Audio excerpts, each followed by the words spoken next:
अस्सलाम वालेकुम second year, how are you all. हम लोग कंप्यूटर का चैप्टर नंबर 11 कर रहे थे, डिसीजन कंस्ट्रक्ट। इसमें हमने कंट्रोल स्ट्रक्चर के बारे में पढ़ा था। पहले हमने सीक्वेंस किया था, फिर हमने सिलेक्शन स्ट्रक्चर किया था। उसकी फर्दर टाइप थी हमारे पास इफ़ एल्स, और फिर इफ एल्स इफ थी। फिर हमने नेस्टेड इफ किया लास्ट लेक्चर में, और आज हमारे पास जो है वो है स्विच स्टेटमेंट। ये क्या है? It is another conditional structure. Conditional structure जो है वो हम सिलेक्शन स्ट्रक्चर को ही कहते हैं। It is good alternative of nested if. कि अगर आप नेस्टेड इफ स्टेटमेंट को यूज़ नहीं कर सकते, वो यूज़ करना आपके लिए मुश्किल है, जो कि हमने लास्ट लेक्चर में किया था यूज़, तो आपके पास उसका अल्टरनेटिव जो है वो है स्विच स्टेटमेंट। इसका सिंटैक्स क्या है? इसमें भी यही होता है कि आपके पास डिफरेंट कंडीशंस होती हैं, डिफरेंट जो है आपके पास वैल्यूज होती हैं, उन सबको कंपेयर करके आपने कोई एक वैल्यू जो है वो प्रिंट आउट करनी होती है। इसका सिंटैक्स देखते हैं। सबसे पहले आपने स्विच लिखना है, ठीक है। स्विच को आगे पैरेंथेसिस है, ये आपको नजर आ रही है। इन पैरेंथेसिस के अंदर आपको जो प्रोग्राम में कंडीशन या स्टेटमेंट दी जाती है कि आपने जो मतलब जिसमें एंटर करवानी है, वो आप यहाँ पर लिखेंगे। इसके लास्ट में कोई कॉलन नहीं है, ना ही कोई सेमी कॉलन है। फिर आगे आप देखें, स्विच की अपनी पैरेंथेसिस, अपनी जो करली ब्रैकेट्स हैं वो स्टार्ट हो रही है, वो स्टार्ट होंगी। फिर आपने इसमें जहां तक वैल्यूज लेके जानी है वो आपने एंटर करवानी है। पहले आपने लिखना है केस और आगे वैल्यू 1, यानी कि अगर पहला केस है तो यहाँ पर 1 लिखेंगे, दूसरा होगा तो यहाँ पर दूसरे 2 लिखेंगे, और फिर अप टू सो ऑन जहां तक आपने करवाना होगा वहां तक आप लिखेंगे। केस 1 अगर आपका ट्रू होता है, यानी कि अगर आपकी 1 के साथ मैच हो जाती है, तो यहाँ पर जो आपने स्टेटमेंट लिखी होगी वो आपकी प्रिंट हो जाएगी। अगर ये आपके साथ मैच नहीं होती, तो यहाँ पर ब्रेक का मतलब ये होता है कि ये इस स्टेटमेंट से आउट होगा।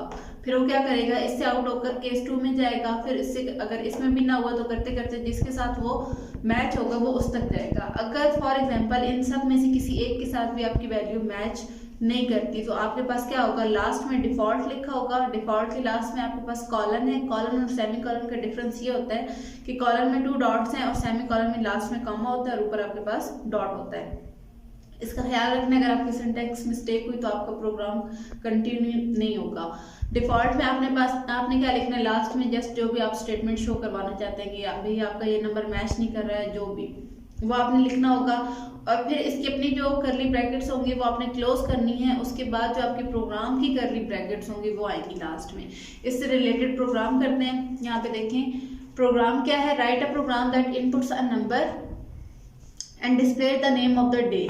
ठीक है, कि आपने क्या करवाना है, यूजर से डे का नंबर एंटर करवाना है और फिर वो डे एंटर करवा देना है। अब हमें पता है कि वीक में हमारे पास टोटल 7 डे है, तो हमने कितने केसेस तक जानना है, 7 केसेस तक। यानी कि जो ये वाली वैल्यूज हमने लेनी है वो कहाँ तक लेनी है, 7 तक लेनी है। 7 से ऊपर अगर कोई वैल्यू एंटर करता है तो वो हमने डिफॉल्ट में उसकी कंडीशन दे देनी होगी।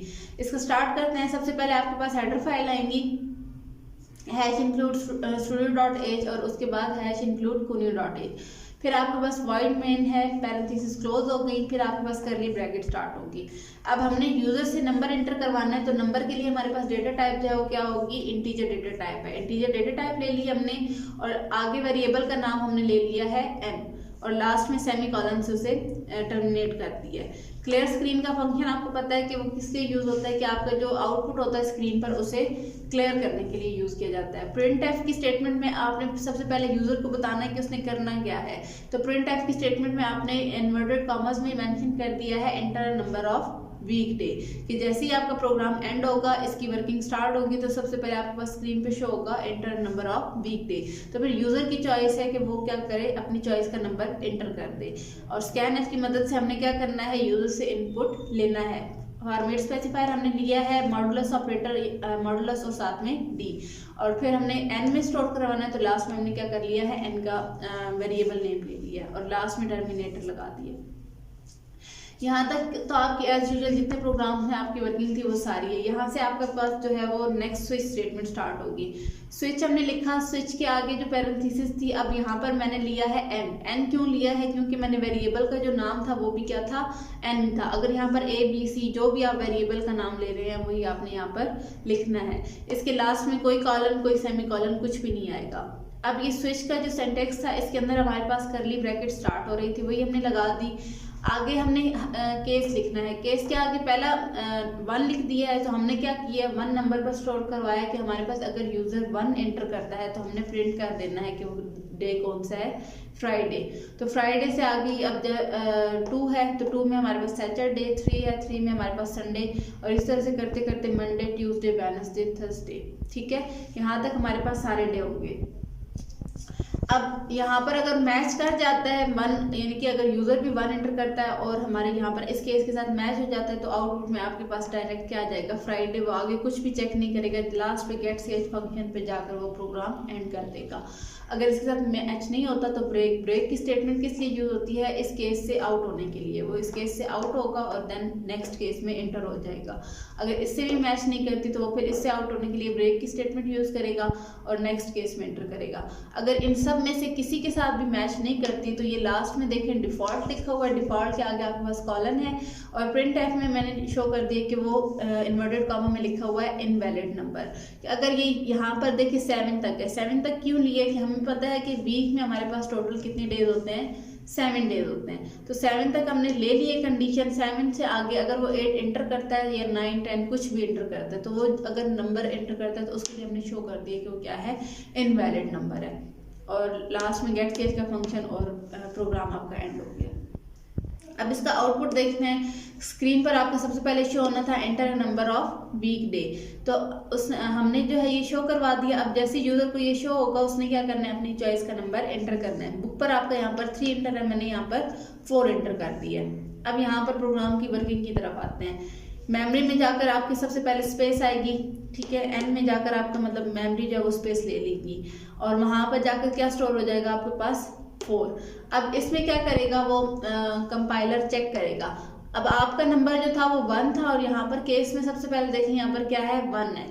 1 जो है वो इज नॉट इक्वल टू 4, वो केस भी एंड हो जाएगा, ब्रेक की स्टेटमेंट यूज करेगा, उस केस से आउट हो जाएगा। नेक्स्ट हमारे पास 2 था, 2 इज नॉट इक्वल टू 4, वो भी केस आपके पास रॉन्ग है, तो वो क्या करेगा, उसमें से आउट हो जाएगा। फिर क्या करेगा, नेक्स्ट में जाएगा। नेक्स्ट में 3 था, तो 3 और 4 इक्वल नहीं है, उसमें से भी आउट होकर जैसे ही वो 4 की स्टेटमेंट में आएगा तो वो उसका मैच कर जाएगा, और वो आपके पास वहाँ पर उसकी जो स्टेटमेंट होगी वो प्रिंट होगी। अब इसमें देखिए यहाँ पर 4 की स्टेटमेंट क्या थी, यहाँ पर हमने लिखा हुआ है प्रिंट एफ में मंडे, तो वो जस्ट आपकी स्क्रीन पर आउटपुट शो हो जाएगा कि वो आपके पास क्या है, मंडे का डे। अगर 5, 6 या 7 अगर वो 8 एंटर करता तो इन डेज में से कुछ भी आपके पास आउटपुट में शो ना होता, जस्ट आपके पास क्या शो होता, इनवैलिड नंबर है। ठीक है, अगर 8, 9, 10 कुछ भी एंटर करता तो क्या होता, आपके पास डायरेक्ट स्क्रीन पर शो हो जाता कि आपके पास ये जो नंबर है वो है इनवैलिड। ये था आपका कंट्रोल स्ट्रक्चर का लास्ट जो क्या कहते हैं, उसके बाद नेक्स्ट आपके पास नेक्स्ट लेक्चर होगा।